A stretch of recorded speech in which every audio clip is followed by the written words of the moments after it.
Assalamualaikum warahmatullahi wabarakatuh.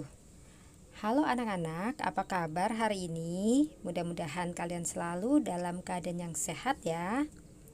Baik, hari ini Bu Bekti akan melanjutkan materi Bahasa Indonesia tema 7, subtema 3. Materi hari ini yaitu tentang perkembangan teknologi komunikasi. Perkembangan alat komunikasi. Manusia adalah makhluk sosial yang selalu membutuhkan bantuan orang lain untuk bertahan hidup. Maka dari itu, manusia akan berkomunikasi dengan manusia lain untuk menyampaikan pesan. Awalnya, alat komunikasi masih sederhana, yaitu hanya menggunakan asap. Dan alat komunikasi yang lain yang digunakan pada saat itu yaitu kentongan. Nah, ini adalah bentuk kentongan. Semua pada tahu ya tentang bentuk kentongan.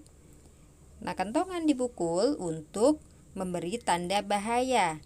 Jika kentongan sudah dipukul, maka orang-orang akan segera berkumpul.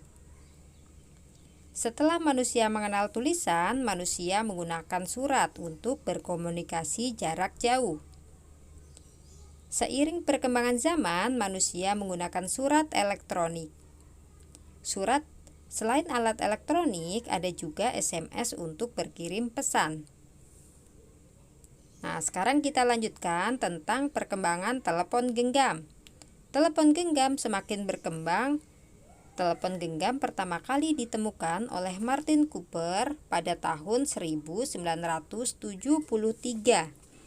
Telepon genggam generasi pertama memiliki berat 0,8 kg. Wah, berat sekali ya. Nah, kemudian telepon genggam generasi kedua dikeluarkan pada tahun 1990. Ukuran telepon genggam ini ukurannya lebih kecil dan ringan. Telepon genggam generasi ketiga disebut juga dengan 3G. Ukurannya lebih ringan dan tipis. Telepon genggam generasi keempat yaitu 4G. Teknologi 4G memiliki kecepatan lebih tinggi, kualitas suara baik, dan jangkauan lebih luas. Nah, telepon 4G ini yang sekarang kita gunakan dalam kegiatan sehari-hari untuk belajar juga ya sama kalian. Perkembangan telepon genggam semakin modern, dari yang awalnya menggunakan tombol hingga layar sentuh. Nah, sekarang Ibu akan perlihatkan awal dari perkembangan telepon genggam. Nah, ini adalah bentuk telepon genggam 1G. Ini adalah telepon genggam 2G dan ini telepon genggam 3G. Nah, ini yang terbaru yaitu telepon genggam 4G ya. Oke, sekarang kita lanjutkan tentang manfaat teknologi komunikasi. Yang pertama yaitu berkomunikasi lebih mudah dan cepat. Yang kedua, mempersingkat waktu dan memangkas biaya. Yang ketiga, mempermudah akses informasi. Yang keempat, proses perdagangan dilakukan secara elektronik. Nah, sekarang semuanya bisa dibeli melalui HP ya, tinggal pesan, barang datang. Kemudian yang kelima, membuat proses pembelajaran semakin menarik. Ya, seperti ada video-video melalui YouTube. Yang keenam, yaitu terciptanya beragam alat berteknologi modern. Nah, sekarang tentang sejarah surat. Apakah kalian mengenal surat?